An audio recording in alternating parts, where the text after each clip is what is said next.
Hola, ¿qué tal amigos? Un gusto poder saludarlos aquí en su programa de Tiempos y Palabras, un programa de conversación entre amigos en donde charlamos sobre diversos temas para aprender más, desconocer menos.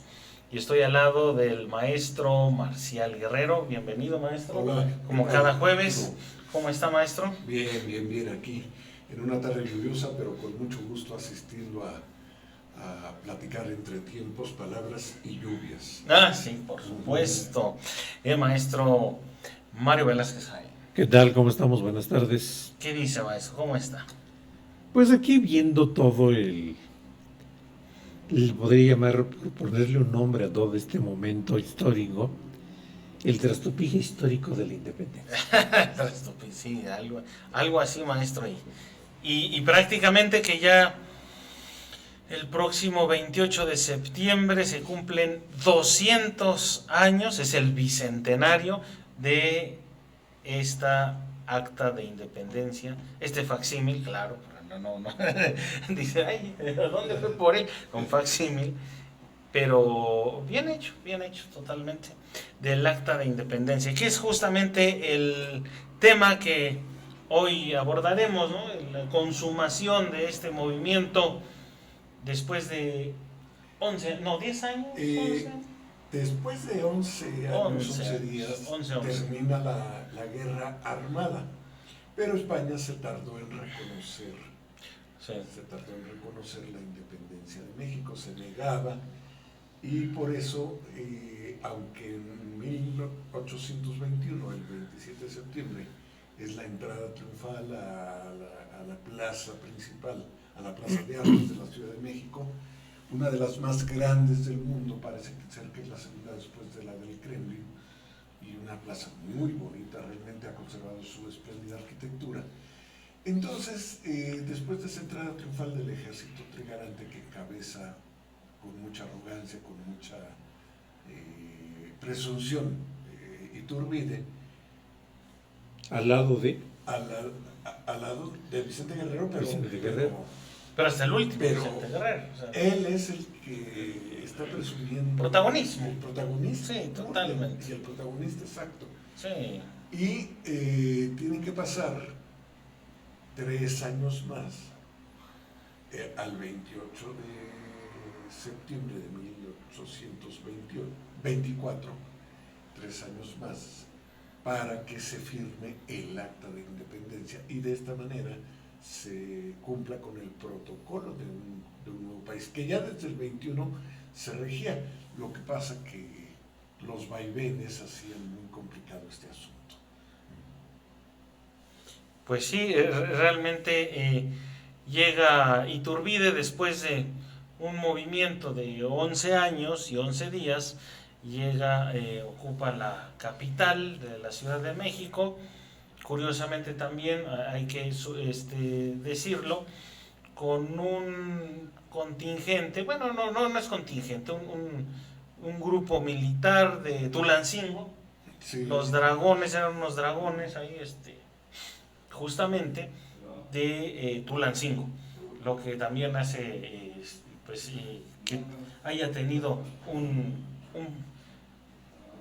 que ver nuestra región.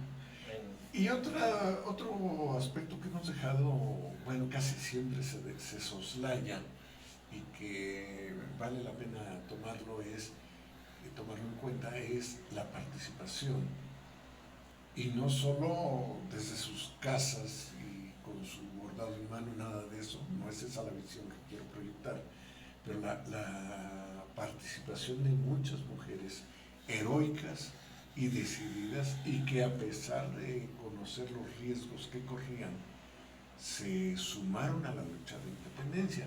Desde luego tenemos dos muy conocidas, doña Josefa Ortiz de Domínguez, esposa del comendador de Querétaro, que incluso con el esposo muy de acuerdo, estaban con Allende, con Hidalgo estaban de acuerdo para iniciar una guerra de independencia, una rebelión de independencia. Pero ella, bajo el riesgo de que la tomaran presa y la castigaran, De todos, la encierra el marido y de todos modos ella manda avisarle a Allende y Allende a Hidalgo que ya se levanten en armas o los apresan. Ella misma sufrió, pues no cárcel, pero sí encierro en un convento, Sí. precisamente, y el marido, bueno, aceptó esta forma para protegerla además, ¿no? Porque de otra manera hubiera ido a la cárcel. La otra es un personaje que a mí me parece que tuvo una participación espléndida en la Guerra de Independencia, doña Leona Vicario. Desde el nombre traía la furia para el embate en esta Guerra de Independencia. Que por cierto, una de las haciendas donde estuvo Leona Vicario está allá en los llanos de Apan, aquí en el actual el estado actual de Hidalgo. estado de Hidalgo. Allá le dan a Leona Vicario una hacienda. Pero Vale, ¿por qué no. se la dan? Es interesante. Se ¿Por la qué? dan una vez que que ha concluido la lucha y el nuevo gobierno reconoce que ella, que fue una mujer joven, heredera y rebelde con un ímpetu notable, toda esa fortuna que hereda se la va entregando a la lucha hasta quedarse sin nada. Y justamente ella se casa con Andrés Quintana Roo y lo va siguiendo en la guerra, e inclusive se tiene que esconder en una cueva en algún llano por allí cuando estaban a punto de apresarlos. Su hija nace también en condiciones poco higiénicas por andar precisamente a salto de mata. Entonces el nuevo gobierno republicano, en compensación a su lucha, a su entrega y también a toda esta solidaridad que tuvo con el movimiento independentista de entregarle su fortuna heredada, le dan esta hacienda. ¿Cuál es? ¿Te acuerdas? La hacienda de... No recuerdo el nombre. Tu Mario no la recuerdas, era No donde recuerdo. el licenciado Saúl era el dueño, Sí. lo conocimos a él, Sí, fue cómo el no. último, bueno, El el licenciado dueño. Saúl, apellido Bueno, tú quieres saber todo. Ah, ¿Quieres que sepamos todo? no, No me acuerdo. Siempre era el Sí. licenciado Saúl, Sí, sí. muy agradable, muy platicador y muy en el buen plan, muy orgulloso y presumido de tener Hacienda de San Francisco o Cotepec. Ocotepec.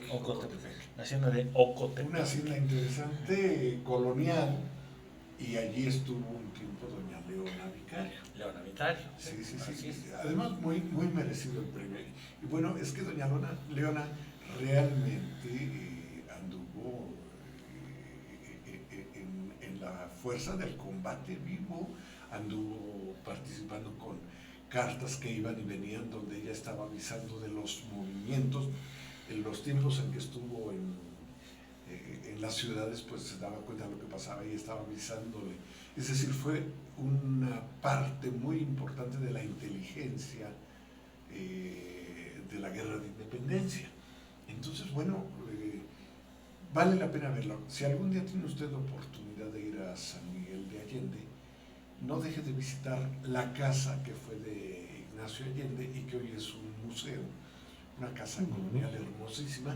Y la última vez que estuve allí, no he estado muchas, tampoco parezca que voy cada 8 días. Muy bien. Es un lugar muy bonito, San Miguel de Allende, ya muy saturado los fines de semana ¿Turista? de visitantes. Visitantes.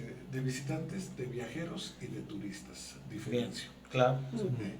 Y también la casa de... Pero perdón, nada más avisar, en la casa de Miguel Allende se escenifica una obra relativa a doña Leona Vicario y su participación en la Guerra de Independencia. Bien. Perdón, Mario. Sí, también en Querétaro está la casa de Leona Vicario. De la corregidora. No, de la corregidora. De la Que es corregidora. un museo. Sí. Es un museo de que es... Es el Palacio de Gobierno, ahí de Querétaro. Sí, es el Palacio de Gobierno. Sí. Y los restos de Josefa Ortiz de Domínguez, la corregidora, están pues en una colina justamente ahí en Querétaro. Ahí están los restos de doña Josefa, junto Ahora, con otros queretanos ilustres, claro.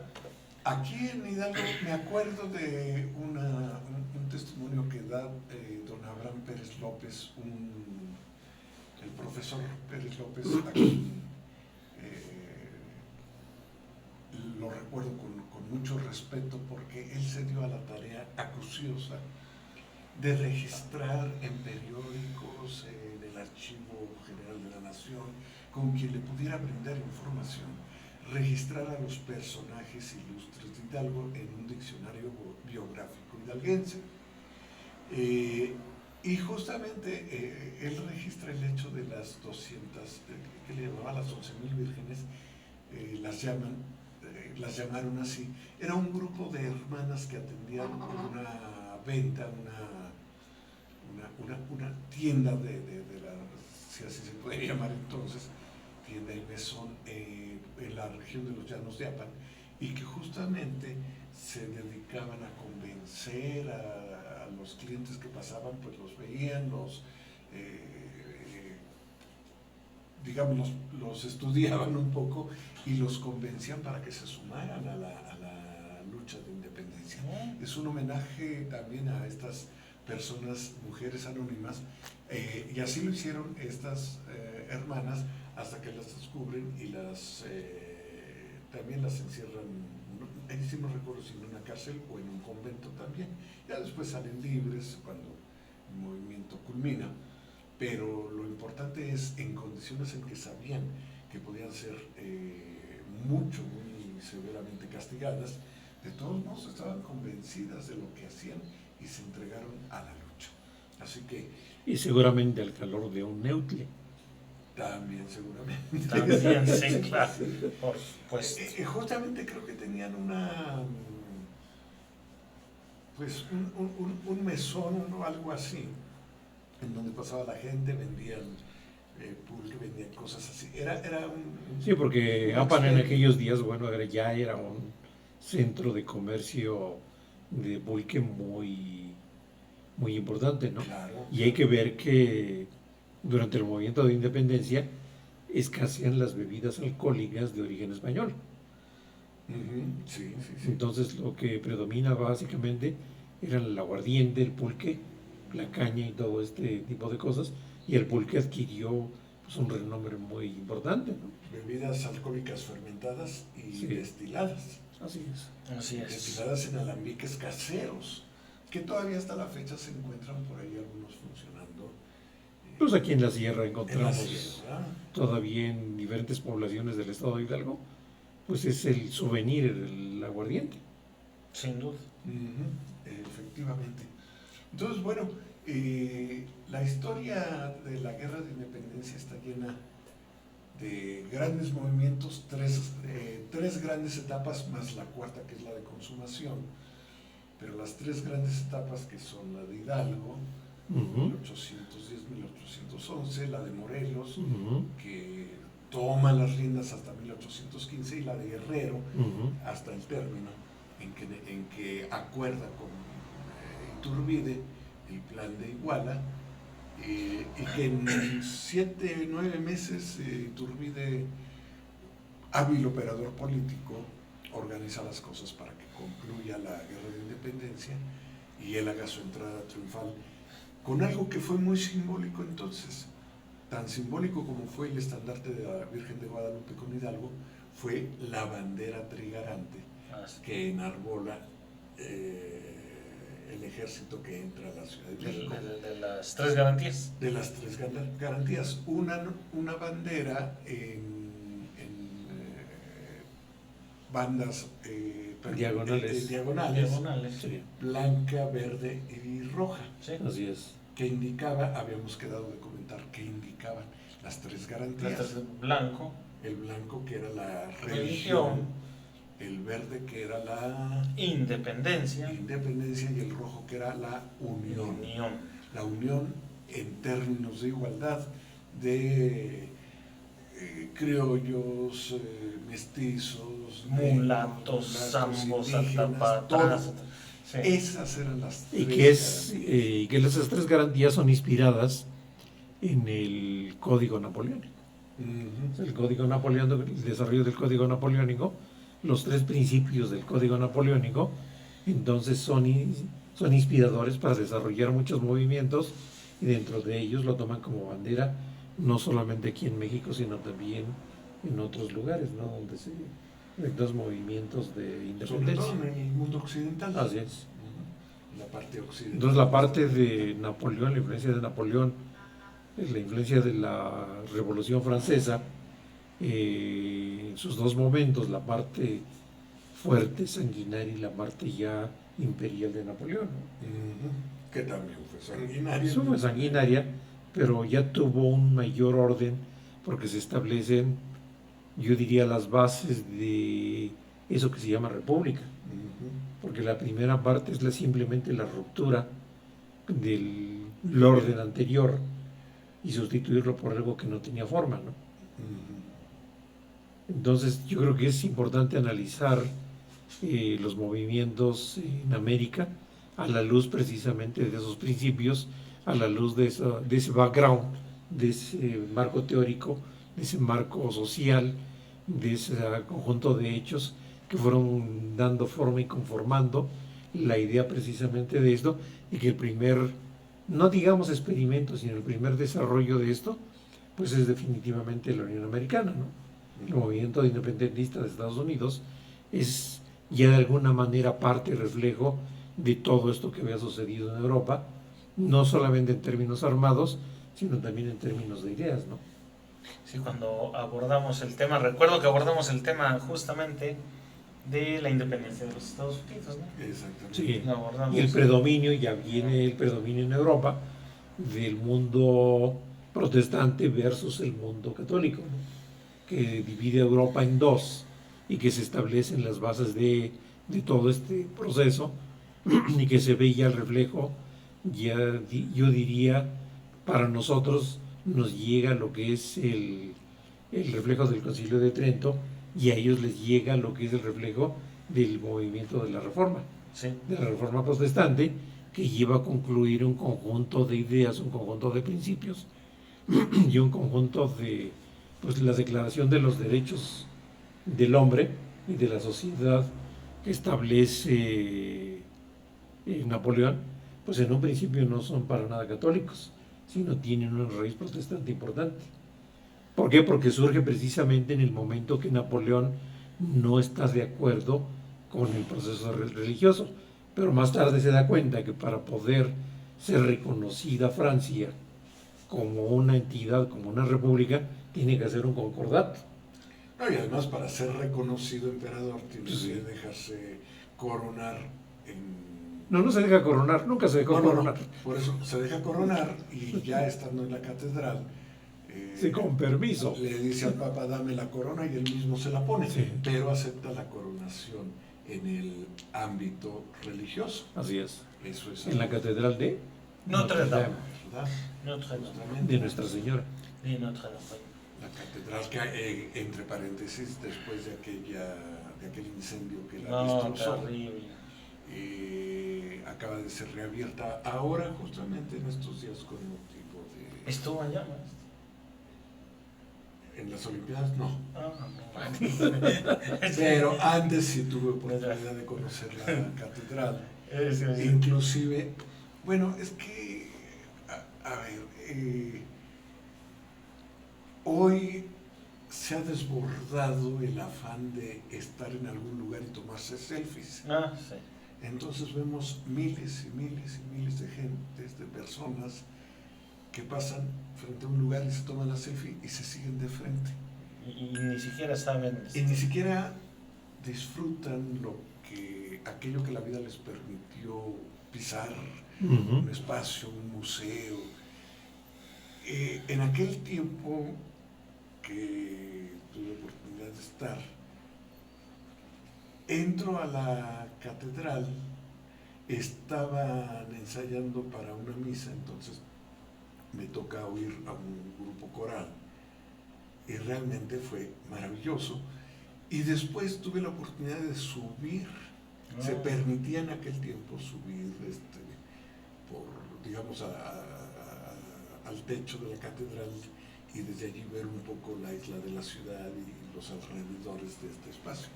Hoy ya no dejan subir, cosa que me parece sensata, es muy expuesto, o sea, se gastan mucho los monumentos, pero lo que es terrible es que, si bien es cierto que uno ha trabajado porque se conozca la cultura del mundo, digo, en el alcance de nuestras posibilidades, también lo cierto es que llega un momento en que son avalanchas. Así es. Que ya llega un momento en que no sabes para dónde ir a apreciar algo. Y fíjate que está el afrancesamiento que tiene Canadá en la parte este, que Montreal tiene su catedral de Notre Dame, Bien. que es una catedral no tan majestuosa como en Francia, pero sí es muy imponente, ¿no? Muy imponente en su construcción, en su estilo, en su tamaño y el uso que le dan. Y la tecnología que le han metido actualmente es impresionante, porque es todo un espectáculo de luz y sonido, porque es prácticamente una sala de conciertos. Me tocó estar por ahí en la época de la semana de Mozart. Es un espectáculo impresionante. Pues ahí lo tiene, vaya, Canadá y a Francia. París, París, a Notre Dame. por supuesto, a Notre Dame. Y aquí en México muy bien pudiera ir a Catedral Metropolitana. Justamente, y antes de empezar el programa me comentaban Mario y Arturo que en la Catedral Metropolitana, la extraordinaria Catedral de México, que también tuvo por allí hace unos años un cortocircuito, se quemó parte del altar principal, ya se restauró El órgano. parte del órgano, y bueno, hoy está en todo su esplendor, con el permanente riesgo de su desnivelación, porque recordemos que todo el centro histórico de la Ciudad de México está asentado Fango, ¿no? sobre un terreno fangoso.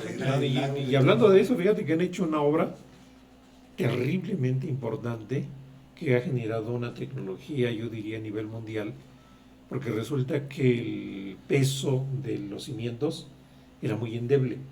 Entonces primero han creado, sin tirar el edificio, nuevos cimientos y un soporte, y se han encontrado que tienen que soportar eso más lo que está abajo, que es la obra, todo el resto de la época precolombina, El templo, todos los templos y las construcciones que están ahí. prehispánica. O sea, han tratado de conciliar o consolidar los dos niveles junto con los cimientos de la catedral. Entonces es una obra, por ahí búsquenle en internet, está un documental fabuloso de todo este trabajo que han hecho para darle estabilidad precisamente a la catedral, para que no siga sucediendo eso.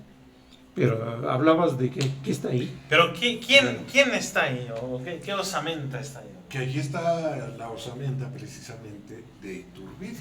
De Agustín Iturbide. Agustín de Iturbide. Y en este edificio San Felipe están las osamentas de ¿no? Sí. De los otros héroes de la independencia, ¿no? que no José precisamente eran afines con Iturbide. No, para nada. Ahí, exactamente ahí. De hecho, son dos en proyectos. esa columna. Allí están los restos de los que encabezaron un proyecto, y en Catedral los que encabezaron un proyecto político. Y aquí era un proyecto social, ¿no? Sí, claro, un proyecto social.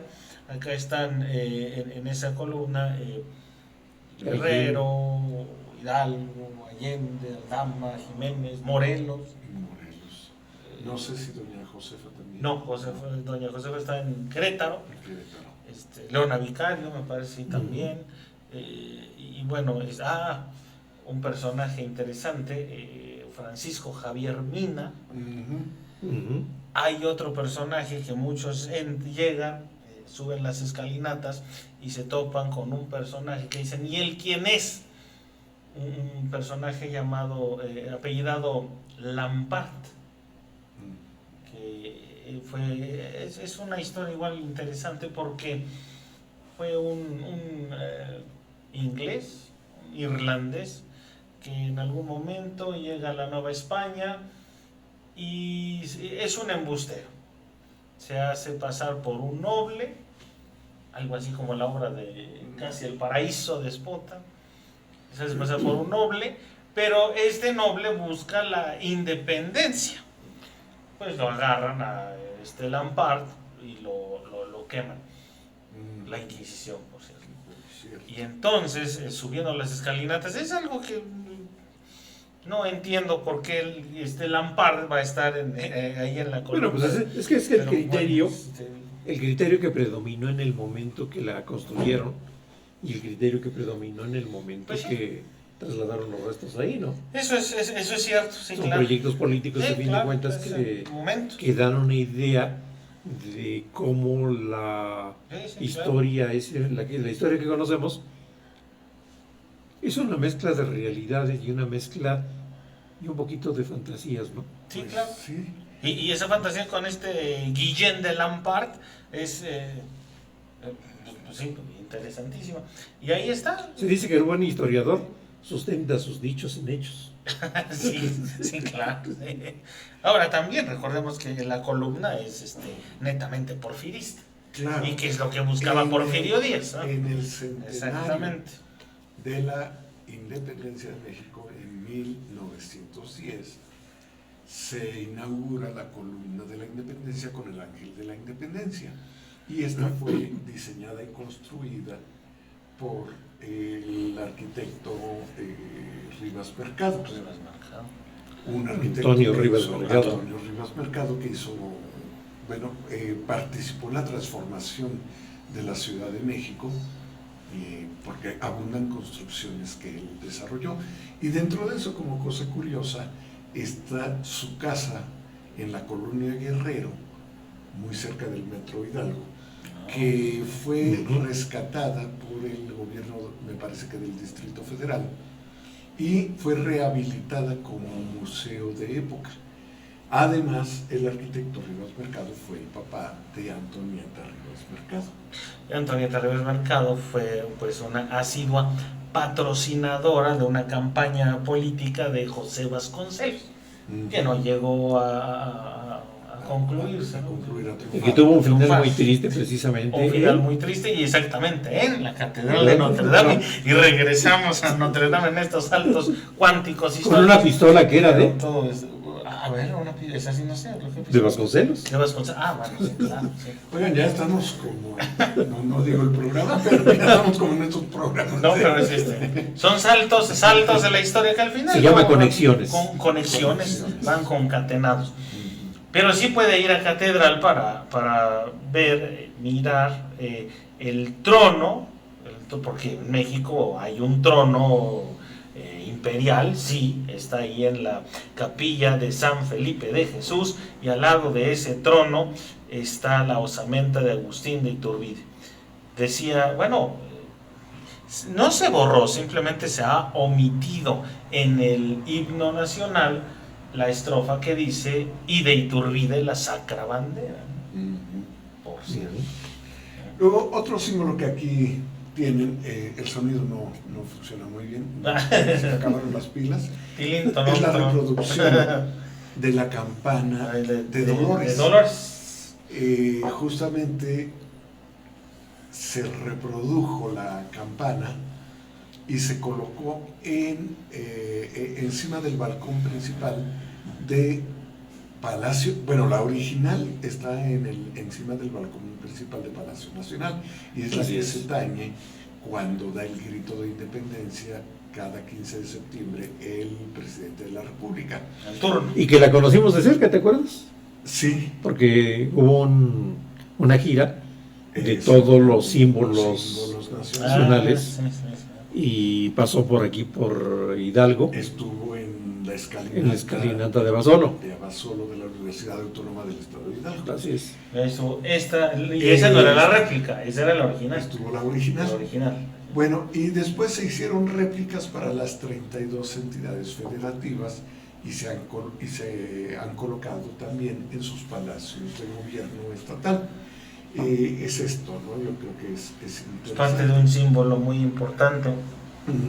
Y también con la misma idea de tañerla en la noche del grito. Ahora, En Dolores Hidalgo, la de Dolores Hidalgo fue sustituida por una réplica y allí cada quinquenio existía la costumbre, no sé si la hayan mantenido, me parece que se ha suspendido, pero cada quinquenio, es decir, los años 5 o 0, terminados en 5 o 0, iba el presidente de la República a fortalecer el símbolo de que el grito había iniciado en la iglesia de Dolores Hidalgo, donde oficiaba don Miguel Hidalgo de Costier.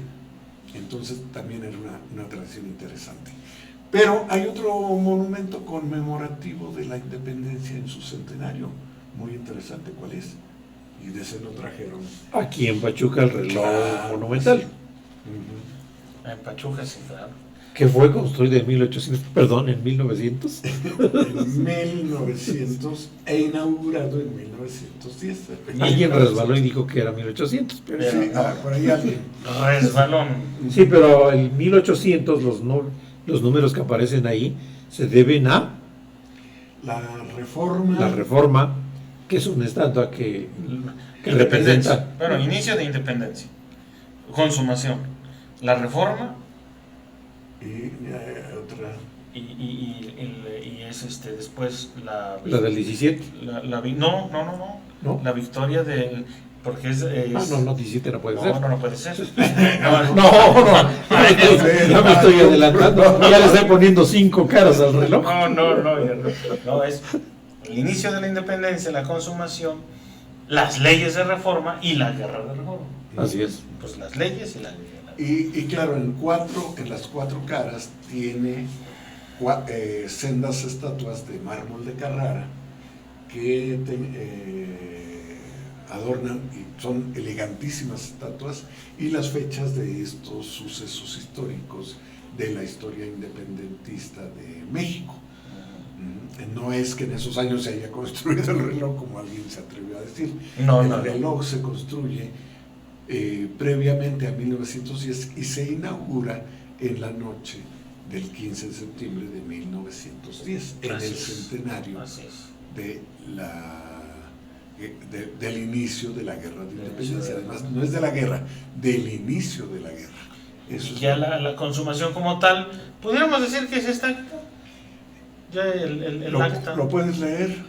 Uy, eso está interesante. Es muy breve el texto y vale la pena conocerlo. Vamos a leer el texto. Bueno, primero para que usted lo vea en casita o donde esté, sintonizándonos. Esta es el acta de independencia de nuestra nación. Y es interesante porque pues todo país tiene su acta, ¿no? Claro, es un símbolo de orgullo. De orgullo. El acta de independencia del Imperio Mexicano, pronunciada por su Junta Soberana, congregada en la capital el 28 de septiembre de 1800. Pero bueno, es que aquí es 21, no debe ser 24. La nación mexicana, que por 300 años ni ha tenido voluntad propia, ni libre el uso de la voz, sale hoy de la opresión en que ha vivido. Los heroicos esfuerzos de sus hijos han sido coronados y está consumada la empresa, eternamente memorable, que un genio superior a toda admiración y elogio, amor y gloria de su patria, principió en Iguala, prosiguió y llevó al cabo, arrollando obstáculos casi insuperables.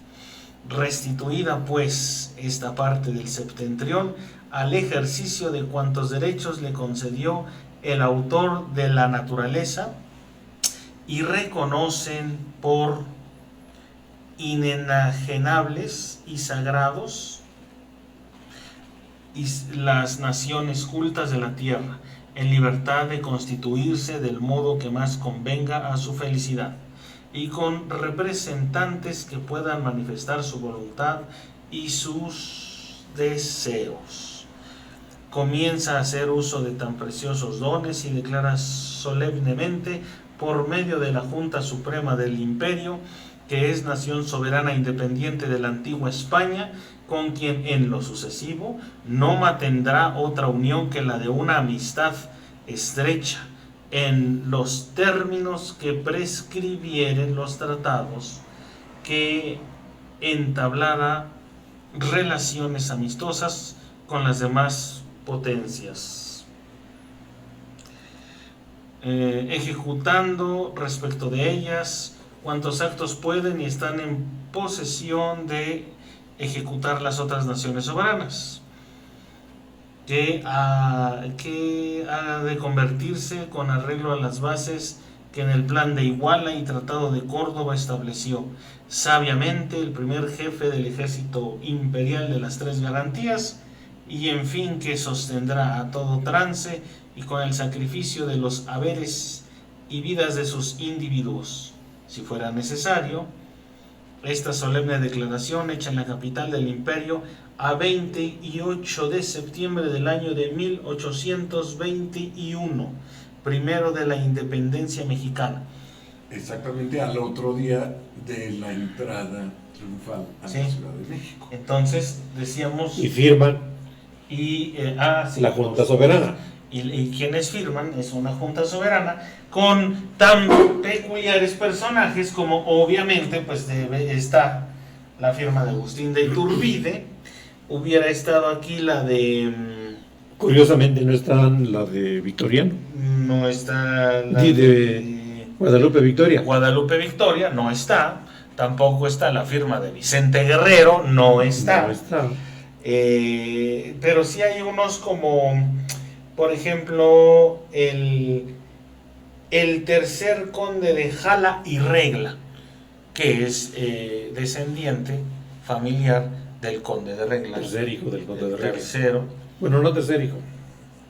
Es su nieto. Ya es un nieto. Y es un nieto del conde de Regla. Y bueno, hay otros tantos, obviamente Agustín de Iturbide, sí, y también está aquí, hubiera estado la firma de Juan O'Donoghue, pero Juan O'Donoghue está enfermo o ya falleció para esta acta como tal, para firmarla, pero pues hay otros, ¿no? Pero curiosamente esta acta no fue reconocida directamente por España. No, pasa todavía un tiempo antes de que España finalmente... Y no porque no haya querido, sino porque estaba en serio aprieto su reconocimiento simplemente como España en Europa. Pues sí. Porque estaba creciendo el imperio... Recordemos que defendía más la situación de dependencia de España el grupo de peninsulares que vivían en México, o de criollos que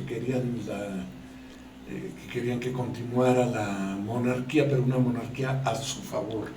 Así es. Y tanto es así que todavía prohijan el que en San Juan de Ulúa se quede un buen rato una reserva para decir la reina española. Y aquí tiene que ver algo que poco estudiado, que es la famosa Santa Alianza. La Santa Alianza que se crea precisamente en vías de proteger a la Europa para que fuera otra vez o resurgiera un nuevo líder parecido a Napoleón. Entonces se forma la Santa Alianza precisamente para proteger Europa, y se forma precisamente por austriacos, suizos, y hacen a un lado un poco España, pero sin embargo detrás de todo esto aparece el Vaticano. Entonces esta Santa Alianza se conecta mucho con Iturbide, porque cuando Iturbide está en Europa, llega exiliado a Italia, y él quiere establecerse en Italia, y le llega, en aquellos días Italia no tenía esa gran unión, que eran los estados pontificios simplemente. Nos llega uno de los estados pontificios sin saber que el pontífice estaba detrás de la Santa Alianza, y él intenta entrevistarse precisamente con el Papa, pues para obtener y decir, bueno, aquí estoy, y hice esto y esto y esto. Sin embargo, pues le dice, oye, pues tú coadyuvaste por un estado independiente y te fuiste en contra de España, y España no pudo unirse a eso, entonces queda un poco fuera la Santa Alianza, pero viene el surgimiento en Europa de ese nuevo estado que dura hasta que llega el asesinato donde se inicia la Primera Guerra Mundial. Sí, el Imperio Austrohúngaro. Entonces ese surgimiento de ese imperio austrohúngaro, después de la gran convención de Viena, viene la convención de Viena donde se reparten el pastel prácticamente nuevamente al final de la época napoleónica, y en ese momento es cuando surgen los elementos ya, o se pone a caminar la famosa Santa Alianza. Entonces pues prácticamente le suben los rastros a Iturbide desde que llega a Europa, precisamente por los agentes de la Santa Alianza, para decir, bueno, este cuate ahorita está aquí y ahorita está acá, pues manténganlo encasillado, ¿no? Entonces le pegan el grito, y una idea de la Santa Alianza es volver a ponerse de acuerdo con España para la reconquista de la Nueva España. Y de la Nueva España y de los otros virreinatos que estaban también peleando Así por es. su independencia. Y se entera precisamente Agustín de Iturbide, y ahí pasa algo interesante. Ahí pasa algo interesante porque Agustín de Iturbide, al enterarse, viene rápidamente a Nueva España. Bueno, A México. A México. se empieza, él sale Ya. huyendo y llega a Inglaterra. En Inglaterra se En entera de todo Inglaterra, esto. y se encuentra con otro personaje, ¿no? Sí, o ya se había encontrado con Fray Servando Teresa de Mier. Teresa de Mier, Un tenebroso Sí, todo un tenebroso. Y viene que había rápidamente- corrido precisamente de Francia. ¿Pero Sí. por qué había corrido de Francia?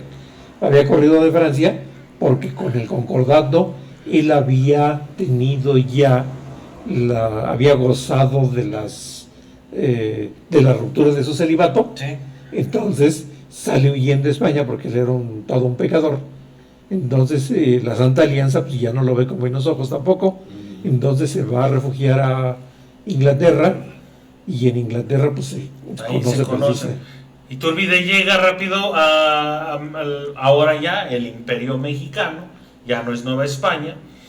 Ahí se va a Estados Unidos. Soto la Marina, No, Tamaulipas. primero se va a Estados Primero Unidos. Estados Unidos, ahí en Que Estados ahí empieza a Unidos. organizar una llegada apoteótica Sí, pero, a Soto la Marina. pero totalmente fracasa en esa intención. Lo detienen porque a la hora de subirse a su caballo, dicen por ahí, lo identifican, dicen, el único que puede montar en esa forma tan majestuosa y casi como rey es Iturbide. Es Iturbide. Deténganlo.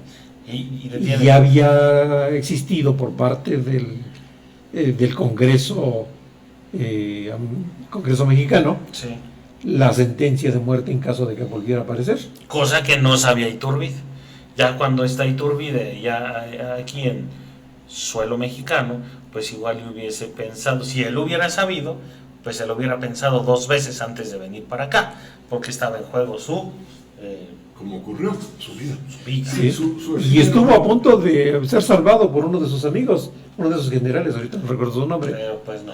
pero resulta que es tal el cargo de conciencia de su amigo que va a Soto la Marina a ver bueno, algunos dicen que el lugar donde fue fusilado, y otros dicen que en su tumba lo iba a ver. Ah, eso es terrible. Entonces resulta que Sí. toma su espada, la pone por el mango clavada en la tierra y se avienta, se arroja. Que Algo así ese como personaje es una condición de venganza de Judas. Un suicidio totalmente. Un Un harakiri a la mexicana. Manuel Mier y Terán, Sí. ese personaje, que por cierto, una anécdota rapidísima, cuando no se llevaba nada bien Manuel Mier y Terán con Guadalupe Victoria, y cuando se entera de que le habían cambiado el nombre, porque Guadalupe Victoria no es el nombre No. de José Miguel Ramón Adauto, no, él en un claro y patriotismo dice, bueno, si la Virgen de Guadalupe nos está apoyando en esta misión sagrada, En esta Guerra Santa. en esta Guerra Santa, sí, lo más lógico es que yo me cambie el nombre por la Victoria de Guadalupe, es decir, Guadalupe Victoria. Manuel Mier y Terán lo escucha, y yo leí que Manuel Mier y Terán dice, muy jocoso, muy hilarante, le dice a Morelos, bueno, pues entonces yo me llamaré América Triunfo, porque pues este personaje, ¿cómo se le ocurre llamarse Guadalupe Victoria? Pues entonces yo seré América Triunfo. Cosas de la historia. sí, surrealistas de nuestra historia, como siempre. Otro asunto interesante para Hidalgo, recordar en relación con esta guerra de independencia, es que el primer grito de independencia, ese al que asistimos todas las noches del 15 de septiembre, a convivir, a echar chalupas, antojitos mexicanos, a oír canciones de charros y mariachis, a ver bailes mexicanos, Sí, sí. porque eso es lo que debe ser. El primer grito de independencia se da en Huichapan y lo da justamente don Ignacio López Rayón a 2 años de iniciado el movimiento de independencia, en 1812. En esta casa del Chapitel, una casa muy bonita que hoy es museo en Huichapan, en un balcón no muy alto, de una altura menor que la habitual en edificios coloniales, sale don Ignacio López Rayón, que parece que iba acompañado de don Andrés Quintana Roo. Y Julián Villagrán. Y Julián Villagrán. Y sale López Rayón y da el grito de independencia, recuerda la gesta del inicio de la guerra de independencia y se tiene como el primer grito de independencia formal en la República Mexicana, sí, aquí en Huichapan. Orgullosamente Huichapan, hoy Estado de Hidalgo. En aquellos días era del Estado de México. Era de México. Ahora y además no era estado, era, no sé, provincia, el nombre. Intendencia. Intendencia. La intendencia. Bueno, pero si era del México. Del Estado de México. Sí, totalmente. Que el Estado de México llegaba hasta prácticamente al Golfo, al Pacífico. De Veracruz hasta el Pacífico. Sí. Qué tan grande sería que lo fragmentan y de ahí salen los 3 estados que se dedican a honrar la memoria de 3 héroes, Guerrero, Hidalgo y Morelos. Así es. Y se deja Tlaxcala. Se deja Tlaxcala. Bueno, Tlaxcala siempre fue estado. Sí, Tlaxcala sí. Que algún día tenemos que hablar de Tlaxcala. Tlaxcala es también algo interesantísimo. Y bueno, pues esta acta también tuvo sus historias, porque la original, bueno, se hacen varias actas, ¿no? Se hacen varias actas. Una, en un incendio, justamente en la Cámara de Diputados, que estaba en Palacio Nacional, se quema, y el acta también se quema. Curioso. Bueno, pero ¿cuál fue la sede de este primer grupo? De La primera Cámara de Diputados fue la que hoy es el museo de... Un templo que hoy es el museo de las intervenciones, me parece que está allí en Santo Domingo, a un lado de Santo Domingo. Las intervenciones están en Churubusco. Entonces sería el de Santo Domingo. El de Santo Domingo. Entonces ahí fue la primera sede del Congreso. Después fue ya en Palacio Nacional.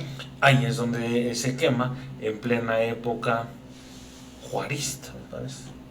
Sí, por los años 60, 50. ¿Pero dónde la encuentran? Y después la otra dice, bueno, pues ya perdimos. Fíjense qué curioso, qué cosa, ¿no? Ya perdimos nuestra acta, pues, de cierta forma, el acta de nacimiento de la nación. Ya la perdimos y ahora... en una biblioteca, la encuentran muchos años después, en una biblioteca de un francés, ya fue a dar, y que la traía Maximiliano de Habsburgo, un acta, pero después, pues, terminando la intervención, se la lleva obviamente allá a Francia, encuentran en Francia, y eso le estaba vendiendo ahí en el eBay de aquellos años. Sí, exactamente. Allá le estaban vendiendo un anticuario. Sí, seguramente sí. Un anticuario le estaba vendiendo, la compran. Y resulta que alguien cercano al gabinete de Adolfo López Mateos decide comprarla y ya después la regresan a México. O sea, tuvo Esta era su una historia. Sí, copia contemporánea de un copia ¿no? que de la estuvo. original, Ah. que es esta, ya digamos, ya Ujú. ya la- actualmente pues ya está en el Archivo General de la Nación, ya totalmente resguardada, como lo está también el Acta de Independencia de los Estados Unidos de Norteamérica, claro, ¿no? Entonces ya está totalmente resguardada. Es importante que ustedes, amigos, amigas, conozcan esta acta porque al final pues es acta de nuestra nación, ni más Es nuestro ni menos. certificado de mexicanidad. Exactamente, es nuestro certificado de mexicanidad. Entonces, pues no conocer el acta de independencia es tanto como no conocer tu propia acta de nacimiento, ¿no? Pues esta es el facsímil del acta de independencia. O sea, muy importante tenerla en mente. Ya después incluso también va a tener otra situación esta acta también, porque una dice acta del Imperio Mexicano y la otra es acta de la República Mexicana. Sí, el imperio, el primer imperio. Exacto. Que fue efímero, duró menos de 2 años. Así es, entonces eso también es importante destacar. Pero ¿por qué dura tan poco el imperio? Ahí es algo interesante. El imperio dura muy poco porque el proyecto que tenían este primer grupo y los primeros diputados con relación al proyecto que tenía o que quería imponer Agustín de Iturbide, había cosas que no estaban de acuerdo. Cuando él llega por primera vez a ver el lugar donde iba a ser pues inicio de los trabajos de la Cámara de Diputados, veo una silla que sobresalía sobre las demás y dice, esa silla es mía. Y le dice el presidente de la Cámara de Diputados, no, esa silla es del presidente que soy yo. A usted le toca acá, porque es un invitado, porque hay una separación de poderes, lo cual a él no le agrada mucho. Y entonces empiezan desavenencias, ¿no? Entonces él empieza a desconocer un poco lo que era tanto la Cámara de Diputados como la misma Constitución y empieza a gobernar con decretos. Entonces en ese gobierno por decretos empieza a gastar dispendiosamente a tal grado de que llega el momento en que ya no le alcanza el dinero y le ofrecen dinero. ¿Quién creen? Pues los ingleses. Los ingleses. ¿Y por qué los ingleses? Pues porque no querían la presencia de Francia. Para variar. Entonces, ¿y por qué no querían la presencia de Francia? Porque estaban los cuernos metidos de la alianza. De la Santa Alianza. De la Santa Alianza. Otra situación que sí cabe mencionar es el porqué de los colores verde, blanco y rojo. Porque también he escuchado pues barrabasadas de que son los colores de una sandía. No. Ya nada más de que digas que también de un chile en nogada. No, de un chile en nogada. No. La doctora Guadalupe Jiménez Codinach, recordará, maestro, usted tiene una amistad, ¿no? Con la doctora Guadalupe Jiménez Codinach. Pues se ha estudiado mucho este siglo XIX, es la especialidad de la doctora. Y comenta algo que también algún día lo abordamos, sobre la Divina Comedia, que no era el libro de moda, pero sí era un libro obligado en aquellos días. Sobre todo en los intelectuales del momento. Intelectuales, y que muy probablemente haya sido Iturbide que no haya leído, o le hayan comentado a Iturbide, porque Iturbide no era muy asiduo lector, y le hayan comentado que las 3 virtudes teologales son fe, esperanza y caridad. Claro. Y la fe, esperanza y caridad aparecen en la Divina Comedia como verde, blanco y rojo, ataviados de ese color. Entonces la doctora Guadalupe Jiménez Codinach comenta: no me atrevo yo a decir que es la verdad absoluta, pero sí que es una hipótesis. Hipotéticamente pudiera ser que de la Divina Comedia Iturbide haya tomado los colores verde, blanco y rojo, fe, esperanza y caridad, las virtudes teologales, y los cambia por verde independencia, blanco religión y rojo unión. De ahí el verde, blanco y rojo. Algo... Pero Iturbide estuvo al inicio en el seminario. Pues igual y ahí haya leído sí o sí a fuerzas. A veces a lo mejor no le gustaba leer y por eso se salió del seminario. También, pues, Eso, porque no le gustaba. Es una hipótesis. A mí me parece una hipótesis muy aceptable, ¿no? Sí. Pero también la teología que estudiaban en aquellos años, pues no era una teología que invitara a la sumisión. Era una teología que algún día lo platicaremos, los diferentes tipos de teologías que se estudiaban en aquellos años, y había una de ellas que sí era muy revolucionaria, como la que estudió también Miguel Hidalgo. Miguel Hidalgo, al fin jesuita, ¿no? Al fin. De tendencia jesuita. Inspiración, claro.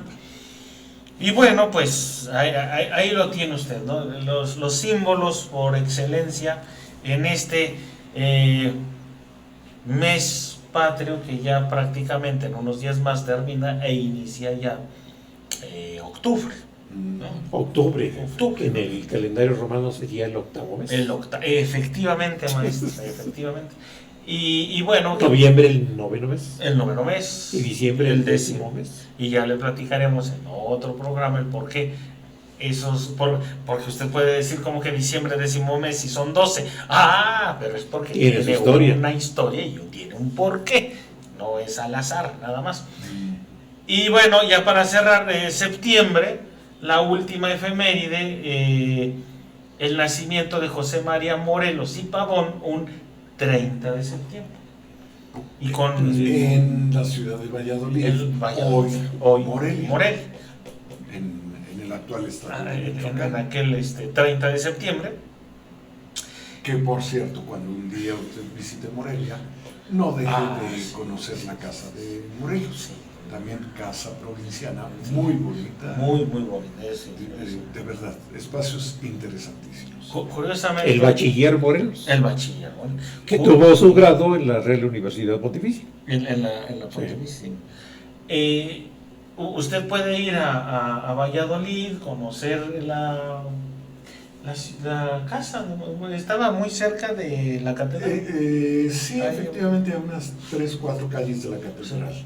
Que la compró, ahí sí tenemos datos, documentos que él mismo compra de sus, pues, él era arriero, entonces realmente con el sudor y esfuerzo de su trabajo, compra esa casita para su mamá, su hermana y él. Entonces, bueno, pues loas a Morelos y cierra septiembre por decirlo, ¿no? De alguna forma, con broche de oro, con el nacimiento de José María Morelos. Cierra nuestro mes patrio de septiembre. Y precisamente Valladolid, hoy Morelia le cambian el nombre en honor a Morelos. Mira. Morelia. Sí, claro, por eso es Morelia. Si no serían los valladolitanos, ¿no? La única ciudad grande que ha conservado el nombre de Valladolid en México es la ciudad que está en el estado de Yucatán. No sé. Valladolid. Sí, hay un Valladolid. ¿Hay un Valladolid? Sí. Bien. Entonces, muy hispano. Y ahí sí son valladolitanos. Ahí sí. Bueno, Morelos era valladolitano. Exactamente. Pero ya cambia el nombre de Valladolid ahora por Morelia, en honor a Morelos, claro, el gran y heroico Morelos, que también está en esta columna, que no es Ángel de la Independencia, porque no es ángel, es la victoria alada. Exactamente. Que esa es otra situación, ¿no? La victoria alada, que seguramente que lleva en la mano una corona de laurel. Sí. Y que seguramente será Nike, la historia, ¿no? La victoria alada, ¿no? Nike. No recuerdo el nombre. Que después una marca le dice Nike, pero no es Nike, o sea, ojo, Nike, o sea, la victoria. Bueno, para que no se les olvide. Para los griegos. Un ejercicio para de los griegos. Pero pues ahí lo tiene, maestro. Algo más que... Pues nada, las recomendaciones de siempre. Hay muchos elementos al alcance de nuestra mano para enterarnos de nuestra historia. Y ahora más que nunca, ¿eh? Sí. Sí. Libros, no se diga, artículos, revistas, Videos. y bueno, cursos. toda esta oferta inconmensurable que nos ofrece Internet, las redes sociales y páginas como YouTube, Netflix, etcétera. Pues aprovechemos lo bueno que ofrecen, definitivamente. También de tiempos y palabras. Y por ahí hay un programa que se llama De Tiempos y Palabras. Sí, también. Sí. Mira. También. Y ahí puede... También está en YouTube. También está en YouTube. Sí, Exactamente. claro. Pues sí, siga. Tómele gusto a la historia nacional. Y además compare, porque hay tantas historias como autores casi, entonces vale la pena leer, porque pues desde los viejos historiadores que surgen, sobre todo se afianzan en el siglo XIX, entre ellos Lucas Alamán, que es como el patriarca de los historiadores modernos, porque los hubo anteriores, los jesuitas, está uno de los jesuitas, estaba Sigüenza y Góngora, misma Sor Juana, como intelectuales de la época colonial, pero ya como historiadores mexicanos, Lucas Alamán, y de ahí todos los que vienen derivando hasta la fecha actual. Y desde luego grandes semilleros de historiadores en el Colegio de México, en la Universidad Nacional Autónoma de México, en la Universidad Iberoamericana y en muchas universidades de provincia. Así que lea, le aseguro que... Y las historias noveladas también son interesantes. De alguna manera interesantes, ¿no? Tenemos varios autores por ahí que han abonado mucho, ¿no? Para hacernos un poco más curiosos. La novela, yo siempre he dicho que es un paso fundamental para una lectura más sistemática. Claro. Hoy lo diría ¿Y le entendiste? Jorge. No, está bien. Lo diría Borges, con otras palabras, y más que lo históricamente exacto, lo simbólicamente verdadero. Así es. Y no me pidan que lo explique. Bueno, pues gracias, maestro Marcial. Gracias. Maestro Mario. Muchas gracias. Gracias a ti. Y pues nosotros ya nos vemos el próximo jueves. Nos vemos el próximo mes. El próximo mes El nos próximo vemos. jueves y el próximo El mes. próximo jueves del mes, sí, claro. El próximo mes nos vemos aquí en JMS. Esperamos que no estemos a la mitad del cordonazo de San Francisco. No, es que ya viene, es cierto. Sí, no es que ya lo tenemos. Ya, la próxima semana, próximo mes, y el jueves próximo sería tres vísperas de iniciar justamente la feria de San Francisco. Bueno, seguramente ya habrá iniciado Sí, claro. la feria comercial. La comercial Y inicia la del atrio mañana. a las 4, porque le dan el fin de semana nada más. Mañana, sí, 27. Mañana 27 inicia, me parece, la feria. Pero bueno, la histórica, la tradicional, pues debe de ser 4 de octubre, que es... en el atrio de la iglesia de San San Francisco, claro está. Extraordinario. Claro está. Muy bien. Ya veremos qué tema abordamos el próximo jueves. Bueno, pues muchas gracias, maestros Mario, maestro Marcial. Yo soy Arturo Moreno y nos vemos el próximo jueves en JMS, por supuesto, de Tiempos y Palabras. Hasta la próxima.